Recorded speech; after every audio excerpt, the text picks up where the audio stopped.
بسم اللہ الرحمن الرحیم۔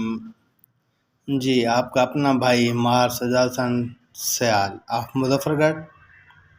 جی جب بھی میرے چینل کو سنا کریں آپ پلیز مار سجاد آفیشیل کے نام سے میرا چینل ہے یوٹیوب پر، اس کو سبسکرائب بھی کر دیا کریں، لائک بھی کر دیا کریں۔ آپ کا ایک ٹچ میرے لیے بہت کچھ ہو سکتا ہے۔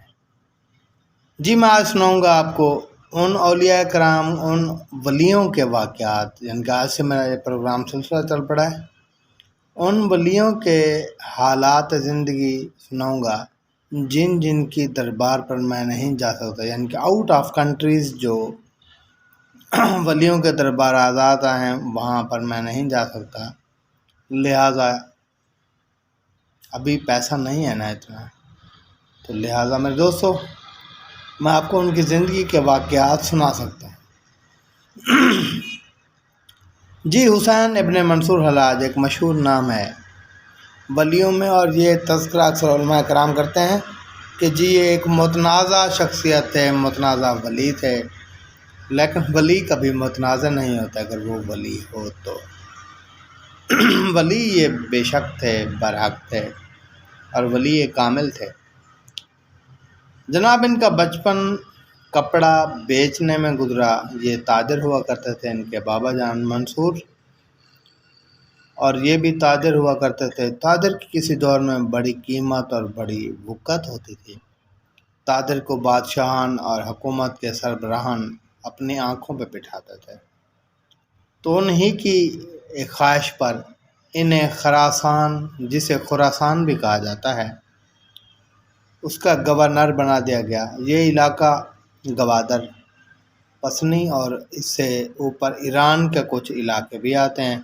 دراصل گوادر بھی ایران کا ہی علاقہ تھا جو کہ پاکستان نے خریدا تھا جنرل ایوب نے۔ تو اس سارے علاقے پر گورنر جو تھا وہ تھا اپنا حسین ابن منصور حلاج۔ جب 35 سال کے ہوئے تو ان کو شوق ہوا کہ میں کیوں نہ ولایت کی دھرتی پر قدم رکھوں۔ یہ غیر شادی شدہ شخص تھے، انہوں نے یہاں سب کچھ چھوڑ دیا، گورنری بھی چھوڑ دی، اور گورنری چھوڑ کر یہ چلے گئے جناب شہاب الدین سہروردی کے پاس، اور اپنے گھوڑے کی پیٹھ پر بیٹھے ہوئے کہنے لگے جناب مجھے اپنا شاگرد بنائیں گے؟ آپ نے ایک نظر ایسے اوپر اٹھا کے دیکھا اور پھر اپنے کام میں لگ گئے۔ اس نے دوبارہ اور تیسری دفعہ، پھر یہاں تک کہ 10ویں بار آپ نے کہا تو جناب شہاب الدین سہروردی نے اوپر دیکھا اور کہا کہ گھوڑے سے نیچے اتر آؤ۔ یہ گھوڑے سے نیچے اتر آئے تو آپ نے کہا میں تو آپ کو اپنا شاگرد بنا لوں گا، کیا آپ میرے شاگرد بنو گے؟ جی صحیح، میں جو اتنا سفر کر کے آیا ہوں شاگرد ہی بننے کے لیے آیا ہوں۔ آپ نے ایک بستر لگوایا اور اپنے ملازمین کو کہا، یعنی کہ شاگردوں کو کہا کہ اس کی نا خدمت خاطر میں کوئی کمی نہ آنے پائے۔ جناب شہاب الدین سہروردی کے جو شاگرد تھے وہ سارا دن خدمت کرتے رہے۔ شام کو آپ نے کہا جی آپ کس عہدے پر فائز تھے جو اس کو چھوڑ کر یہاں آئے ہو؟ جواب ملا میں جی خراسان کا گورنر تھا۔ تو گورنری چھوڑ دی میں نے، اور میں نے اس زمین پر، اس دھرتی پر قدم اس لیے رکھا کہ میں ولایت میں اپنا نام پیدا کر سکوں، اور کچھ میرے نام کی وجہ سے بھی مجھے شوق ہوا کہ حسین نے اتنی بڑی قربانی دی میدان کربلا میں، تو میں بھی ایک قربانی دینا چاہتا ہوں۔ آپ نے کہا تو ٹھیک ہے، آج آپ رات کو وہ تمام نام لکھیں گے جن لوگوں پر وقت گورنری میں آپ نے ظلم کیے تھے۔ ان لوگوں کا نام لکھ کر آپ مجھے صبح دکھائیں گے۔ ساری رات نام لکھنے میں صرف اور صبح موصوف نے نام پیش کر دیا۔ جناب شہاب الدین سہروردی نے حکم دیا کہ آپ ان تمام لوگوں سے معافی مانگیں گے اور معافی مانگ کر آئیں گے۔ یہ گئے 6-7 ماہ کے بعد واپس لوٹے۔ معافی مانگ لیا۔ جب معافی مانگ کے واپس لوٹے تو 10 خط تمام لوگوں کے ہوئے تھے ان کاغذات پر جو لے کے گئے تھے ساتھ، تو آپ نے آتے ہی پیش کر دیا، جی میرا کام اب ختم ہو گیا۔ شہاب الدین سہروردی ایک بڑے پائے کے ولی تھے اور سلسلہ سہروردیہ انہی کی نسبت سے ہی چلا ہے۔ جناب بہاؤالدین ذکریہ ملتانی بھی انہی کے شاگرد تھے۔ آپ نے فرمایا یہ چابی پکڑو اور بغداد شہر کے اندر میری ایک دکان ہے جہاں پر تیل بیچا جاتا ہے، دکان پر جاؤ اور یہ جا کے تیل بیچو، اور یہ پورا سال بیچنے کے بعد مجھے بتانا۔ اور ہاں، اس میں سے ایک دھیلا بھی آپ نے خرچ نہیں کرنا، آپ کو روٹی اور کھانا وغیرہ یہیں لنگر کھانے سے جائے گا۔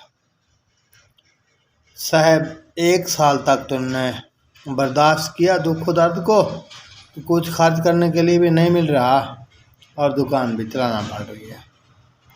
1 سال جب ختم ہوا تو اس نے دن یاد رکھے، اور جو ہی سال ختم ہوا فوراً سے پہلے یہ اٹھے اور جناب دکان بند کی اور صاحب کے پاس پہنچے، پیر سائیں میرا سال ختم ہو چکا ہے۔ آپ نے فرمایا ہے اچھا اب تک تمہیں یاد ہے کہ تمہارا سال ختم ہو چکا ہے؟ اس نے کہا جی سر۔ آپ نے کہا جاؤ 1 سال اور چلاؤ۔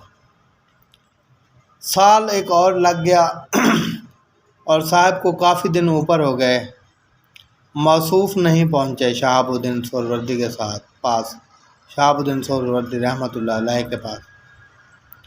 شہاب الدین نے کہا جاؤ اس شاگرد میرے کو بلا کے لے آؤ۔ تو بلوایا گیا، صاحب حاضر ہوئے۔ آپ نے کہا جی سال گزر گیا ہے اور آپ واپس نہیں آئے، کیا وجہ تھی؟ اس نے کہا جی اب گنتیاں کرنا چھوڑ دیا ہے۔ شہاب الدین سہروردی نے بڑا دل لگا کر اس کو علم معرفت، علم ولایت سکھایا اور پڑھایا، یہاں تک کہ یہ ایک بڑا دلیر اور جری جوان بننے کے ساتھ ساتھ ایک بہادر ولی بھی ثابت ہوا۔ اسی دورانی میں ایک دفعہ آپ ایک کتاب لکھا کرتے تھے جسے آپ گنج نامہ کا خطاب دیا کرتے تھے۔ آپ جب نماز پڑھانے کے لیے جاتے نا، وہ مصلی کے نیچے رکھ کے جاتے ہیں اور کسی کو بھی یہ جرأت نہ ہوتی کہ آپ کیا لکھتے ہیں یا کیا لکھ رہے ہیں یا کوئی اٹھا کے پڑھے۔ آپ نے انتہائی سختی سے منع کیا ہوا تھا۔ حسین ابن منصور حلاج نے ایک دن وہ کاغذ نکالے اور پڑھنے میں مصروف ہو گیا۔ استاد صاحب واپس آئے تو یہ کچھ لکھ رہے تھے۔ صاحب نے کہا جناب آپ کیا لکھ رہے ہو؟ تو آگے سے جواب آیا کہ وہ چیز لکھ رہا ہوں، وہ کلام لکھ رہا ہوں جو قرآن کا مقابلہ کرے۔ استغفر اللہ ربی و ربکم۔ یہ بات سنتے ہی آپ نے کہا آپ آئے حسین؟ فرمایا جی۔ آپ نے کہا ایک دن آئے گا آپ کے ہاتھ پیر قطع کر دیے جائیں گے، آپ کی گردن اڑا دی جائے گی اور آپ قتل ہو جائیں گے۔ یہ میری طرف سے بھی اشارہ سمجھو اور یہاں سے دفع ہو جاؤ۔ اس نے زیادہ کوئی بات نہیں کی اور اپنے استاد صاحب کے سامنے نہ گڑ گڑا کے معافی مانگی، نہ ہی کوئی اور بات کی۔ یہ سب وہاں سے چل پڑے اور سیدھے گئے جناب جنید بغدادی کے پاس۔ جنید بغدادی نے مکتب اپنا کھولا ہوا تھا۔ ان سے کچھ عرصہ درس و تدریس لینے کے بعد آپ نے بھی منع فرمایا تھا کہ آپ یہ باتیں جو میں نے پڑھائی ہیں برسر عام ہر کسی کے سامنے نہ کرنا جو یہ علم نہ جانتا ہو، اس کے سامنے کرنے سے بندے بھٹک جاتے ہیں، اور اس کو چھٹی دے دی۔ اور کچھ ہی دنوں بعد آپ نے دیکھا، آپ کو آ کے لوگوں نے کہا کہ حسین ابن منصور حلاج ایک کسائی کے پھٹے پہ کھڑا ہو کر لوگوں سے خطاب کر رہا ہے۔ جنید بغدادی اور اس کے ساتھ اس کے شاگرد چل پڑے، اور جب اس پھٹے کے پاس پہنچے تو یہ خطاب فرما رہے تھے، اور وہ کچھ دور ہی رک گئے۔ اس کی نظر پڑی استاد پر تو اس نے فوراً سے پہلے یہ پھٹے سے نیچے اتر رہا ہے، اور استاد نے کہا کہ میں نے تمہیں کہا نہیں تھا کہ کسی سے یہ باتیں برسر عام مت کرنا؟ تو جواب ملا کہ یہ لوگ تو ایسے منہ اٹھا کے مجھے سن رہے ہیں، ایسے جیسے کہ میں کوئی عجوبہ ہوں یا کہ عجیب قسم کی باتیں کر رہا ہوں، جبکہ آپ خود دیکھ رہے ہو کہ اولیاء کرام اور مجھے فرشتے بھی سن رہے ہیں۔ جی ہاں، یہ وہ شخص تھا جس کی تقاریر فرشتے آسمان سے سننے کے لیے نیچے آیا کرتے تھے، اور اس سے غلطیاں یہ ہوئیں کہ اس نے استاد کو کہا جی میں ایسی چیز لکھ رہا ہوں جو قرآن کا مقابلہ کرے، اور دوسری بھی کچھ ایسی باتیں ہی تھیں جس وجہ سے اس کو اپنا متنازع کہا گیا ہے۔ کچھ دنوں کے بعد اللہ رب العزت نے، شاید آپ کو میری اس بات سے اعتراض ہو تو میں آپ کو کتاب کا نام بتا دیتا ہوں۔ کتاب کا نام ہے اللہ کے ولی، اس میں یہ پورا واقعہ بیان ہے، اور اس کا مصنف ہے خان آصف فرام دلی۔ وہ بھی لکھ رہا ہے، اور کافی میں نے نا یہ اس کتاب کے بارے میں ان کی دوسری کتابوں میں بھی میں نے پڑھا ہے۔ کچھ دنوں کے بعد اسے اللہ رب العزت کی ایک آواز آئی اپنے جسم کے اندر سے، اے منصور، اے ابن منصور، کیا تو جانتا ہے میں کون ہوں؟ اس نے کہا جی بالکل، میں جانتا ہوں کہ تو میرا اللہ ہے اور میں تیرا بندہ ہوں، اور وہ بنا چیز قسم کا بندہ۔ اللہ نے فرمایا آگے سے پھر کہے لوگوں کو کہ میرا اللہ میرے پاس موجود ہے۔ اس نے کہا ہے اللہ رب العالمین اب خود نہیں کہہ دیتے کہ میرا اللہ میں تمہارا رب ہوں، تو اللہ نے کہنا شروع کر دیا کہ انا الحق۔ یہ بات میں نہیں کر رہا، یہ خان آصف نے کافی اولیاء کرام کے ذکر میں بھی یہ بات کہی ہے، کافی اولیاء کرام نے اس بات کی تصدیق کی ہے کہ اس نے یہ ایسی گفتگو کی تھی، اور یہ ایسا ہی معاملہ تھا۔ اس بات کے میرے پاس ثبوت ہیں جو میں دے سکتا ہوں دوستوں۔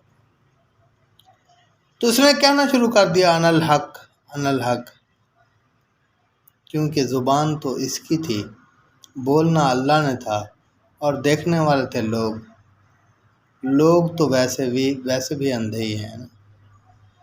لوگوں کو صرف انسان نظر آتا ہے، اس کے علاوہ نہ فرشتے، نہ جن، اور نہ اور قسم کے مخلوق ہیں۔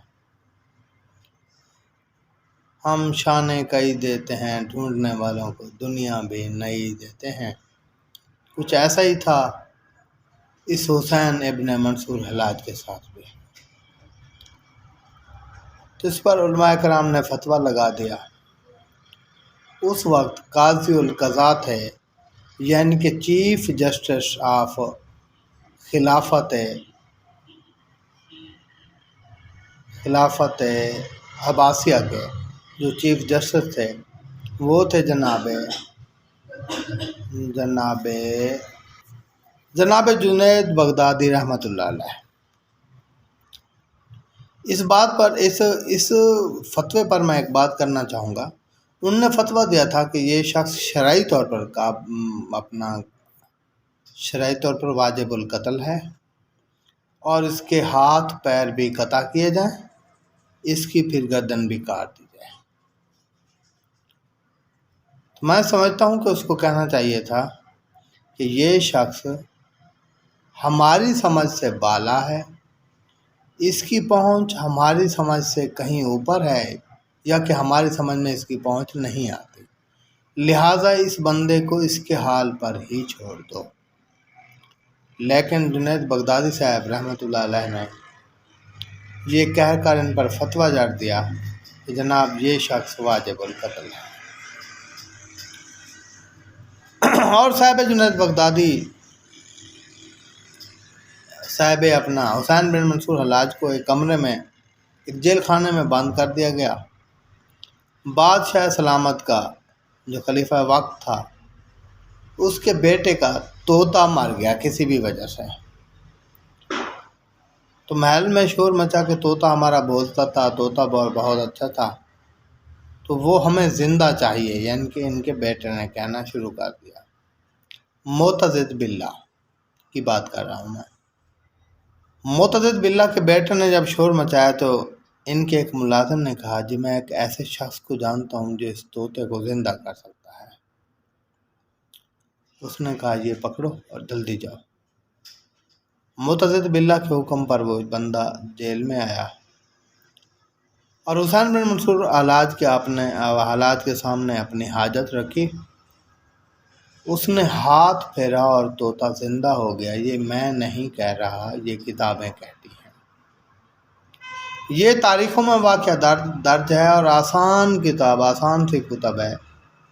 جناب اللہ کے ولی مصنف ہیں خان آصف فرام دلی، ان کی کتاب میں بھی آپ پڑھ سکتے ہیں یہ واقعہ، اور اس کتاب میں 4 اولیاء کرام کے واقعات ہیں۔ تو پھر جو ہی زندہ ہو گیا تو اس نے جا کے بتایا کہ ہمارے قید خانے میں ایک قیدی ایسا بھی ہے جو یہ کرامتیں کر سکتا ہے۔ معتضد باللہ نے پھر بھی اسے نہ چھڑوایا۔ اس نے آواز لگا دی کہ میں بندہ بے قصور ہوں، آگے تمہاری مرضی ہے۔ اس نے ایک رات ایسے کیا کہ تمام قیدیوں کو اکٹھا کیا اور کہا یہ سامنے گیٹ کھلا ہوا ہے اور آپ سب لوگ چلے جاؤ۔ تو ایک شخص آ کے آپ کے پاس بیٹھا، اس نے کہا جی آپ بھی چلیں ہمارے ساتھ۔ اس نے کہا نہیں، تم مجرم ہو بادشاہ کے، میں مجرم ہوں کسی اور کا، تو وہی مجھے چھڑوائے گا، میں ایسے بھاگنے والوں میں سے نہیں ہوں، آپ چلو جاؤ۔ صبح کو جب آنکھ کھلی اس دربان کی تو اس نے دیکھا کہ اندر تو کوئی نہیں ہے۔ اس نے جا کے بڑے دربان سے بات کی، یہ جو سارا کچھ کیا دھرا ہے یہ اسی آدمی کا ہی ہے۔ بہرحال آپ کو کچھ دنوں بعد پھانسی کے لیے لے جایا گیا۔ آپ راستے میں کھڑے تھے، ایک ابو بکر شبلی ہوا کرتے تھے جو آپ کے دوست بھی تھے اور جناب شہاب الدین سہروردی اور جناب جنید بغدادی کے شاگردوں میں سے تھے۔ کچھ لوگ پتھر لیے ہاتھ میں کھڑے تھے اور ان کو مار رہے تھے، لیکن انہوں نے کچھ پھول ان پر پھینکے اور ان پھولوں میں ایک بھاری بھرکم پھول جو ثابت تھا وہ بھی ابو بکر شبلی کے ہاتھ سے نکلا اور جناب حسین بن منصور کے چہرے پر جا کے لگا۔ حسین بن منصور نے ایسے دیکھا اور فرمایا اے ابو بکر، یہ تو نہیں جانتے مجھے کہ میں کیا ہوں اور یہ میرے ساتھ کیا ہو رہا ہے، لیکن آپ تو جانتے ہو نا، آپ کا یہ مارنا پھول بھی مجھے ایسے لگا ہے جیسے کسی نے تیر مار دیا ہو۔ اس کے بعد جناب اس کے ہاتھ اور پاؤں کاٹ دیے گئے اور پھر بعد میں سر بھی قلم کر دیا گیا۔ جب سر قلم کیا جا رہا تھا اس نے کلمہ شہادت نہیں پڑھا، اس نے الحمدللہ رب العالمین، یہی کچھ ورد تھا جو اس کی زبان پر جاری تھا۔ سر اس کا قلم ہو گیا اور جو ہی خون کے فوارے چھوٹنے لگے اور آواز بلند ہوتی گئی، انا الحق انا الحق انا الحق، اور بہت ہی بلند ہوتی گئی، اس طرح کے اس وقت کے جو بغداد کے لوگ تھے انہوں نے بھی یہ آوازیں سنی اور بڑے غور سے سنی۔ تو مشورہ یہ ہوا کہ اس کی لاش کو جلا دیتے ہیں، اس طرح تو لوگ ہمارے خلاف ہو جائیں گے۔ ہم نے ایک ولی برحق کو قتل کر دیا۔ اب اس کا چارہ یہی ہے کہ ہم اس کو جلا دیں تاکہ نہ رہے بانس اور نہ بجے بانسری۔ اس کی آواز، اس کے اپنے لاش کو جب جلایا گیا تو اس کو دھواں میں سے یہ آوازیں نکلتی رہیں، انا الحق انا الحق، یعنی کہ پہلے سے بھی زیادہ بلند آوازیں نکلتی رہیں، اور لوگوں نے دور دراز تک اس کو سنا۔ یعنی کہ شہر میں اگر کوئی بندہ رہ بھی گیا تھا اس نے بھی سنا، اور دور دراز کے دیہاتوں کے علاقوں کے لوگوں نے بھی یہ آواز سنی۔ اس نے اپنے ایک شاگرد کو کہا تھا کہ ایک وقت آئے گا جب دجلہ دریا اتنا چڑھ آئے گا کہ معلوم ہوگا کہ یہ بغداد کو ابھی ڈبو دے گا، تو یہ میرے کپڑے گھر اترے ہوئے پڑے ہوں گے، یہ کپڑے فوراً سے پہلے دجلہ میں ڈال دینا۔ اور ان سے غلطی یہ ہوئی کہ انہوں نے یہ لاش جلانے کے بعد اس کو دریا میں پھینکنے کا پروگرام بنایا، بھی چلو یہ آگے بہہ جائے۔ جب دریا میں پھینکا گیا تو دریا ایسے ہی چڑھ پڑا جیسے آپ نے پہلے اپنے غلام سے یا نوکر سے یا ملازم سے فرما دیا تھا۔ تو سارے شہر میں ہلچل مچ گئی۔ ہم فلڈڈ ایریا کے رہنے والے ہیں، ہمیں بھی پتہ ہے کہ کیسے فلڈوں کے معاملے میں لوگ بھاگتے دوڑتے ہیں۔ تو اس ملازم نے وہ آپ کے کپڑے اٹھائے اور کپڑے دریائے دجلہ میں ڈال دیے۔ دریائے دجلہ بھی خاموش ہو گیا، اور ساتھ میں حسین ابن منصور حلاج کی آواز انا الحق والی بھی خاموش ہو گئی، اور وہ اپنا نام رہتی دنیا تک قائم رکھ گیا۔ اس نے قربانی دی اور اپنے رب کو راضی کیا۔ اللہ تعالی ہمیں اور آپ کو بھی اپنا رب راضی کرنے کی توفیق عطا فرمائے۔ آخر میں یہ کہوں گا کہ میرے چینل کو سبسکرائب، لائک ضرور کر دیجئے، مہربانی ہوگی آپ کی۔ آپ کا ایک تھمب لگا ہوا میرے لیے بہت کچھ ہو سکتا ہے۔ مہربانی۔ اللہ حافظ۔ اللہ حامی و ناصر۔